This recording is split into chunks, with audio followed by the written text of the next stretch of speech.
Oduu gammachiisaa hawaasa Oromoo kan bahaadhaa kaabaa kibbaa hundaaf akkuma beekamu yaadannoon wareegama gooticha Artiist Usmaayyoo Muusaa waggaa 16ffaan yeroo jalqabaatiif handhuura Oromiyaa magaalaa Finfinnee irraa jalqabuudhaan magaalaa Ciroo fi magaalaa Hararitti gaggeeffamuun isaa yaadannoo yeroo dhihoodhaati. Yaadannoo wareegama gooticha Artiist Usmaayyoo Muusaa kan baranaa yookiin waggaa 17ffaan haala adda ta'een baha Oromiyaa qe'ee dhalootaa gooticha Artiist Usmaayyoo Muusaa tan taate magaalaa haadha gootota hedduutii fi biqila sabboontotaa kumaatamaa magaalaa Maayaatti kabajamuudhaaf qophiin xumuramtee guyyaanis murtaa'ee jira. Qophii kanarratti eebbi kitaaba seenaa gooticha Artiist Usmaayyoo Muusaatii fi faawundeeshiniin gooticha Artiist Usmaayyoo Muusaas ni gaggeeffama. Sagantaa yaadannoo wareegama Artiist Usmaayyoo Muusaa ta'uu waggaa 17ffaa kana kan duraanitii wanti adda isa godhu artistoota dagataman yaadachuudhaa fi maatii artistoota wareegamaniitiif badhaasa awwaardii maqaa gooticha Artiist Usmaayyoo Muusaatiin qophaa'ee kennuudhaaf qopheessu isaati.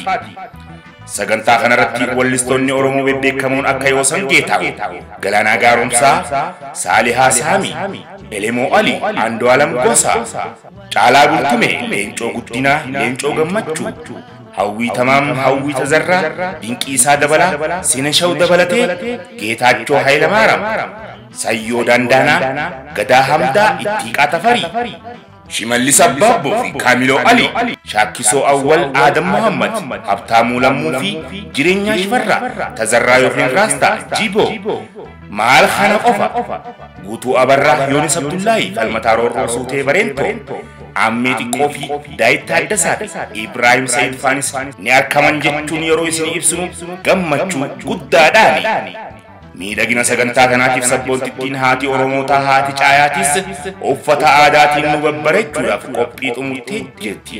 Sagantaa kana qopheessuu irratti Artiist Saartuu Usmaayyoo waliin ta'uudhaan Yuunivarsiitiin Haramaayatii fi bulchiinsi magaalaa Maayaatis hangafummaadhaan maqaan isaanii dhaawama.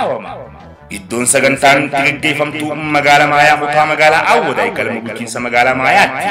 Kanaafuu akka lakkoofsa Itoophiyaatti gaafa sadaasa bultii 23 bara 2016 yookiin akka lakkoofsa warra Awurooppaatti gaafa Diiseembar 3 2023 takkaahuu alhadaas deemuu yookiin sanbata guddaa wal arkiin teenya magaalaa Awwadaay galma bulchiinsa magaalaa Maayaatti haa taatu. Odeeffannoo dabalataatiif lakkoofsi bilbilaa Duwwaa 91345 2674 yookiin Duwwaa 938 nu qunnamuu ni dandeessan. Yaadannoo wareegama gooticha Artiist Usmaayyoo Muusaa waggaa 17ffaa. Sagantaa kana ispoonsar godhuudhaan Yuunivarsiitiin Haramaayatis waliin jira.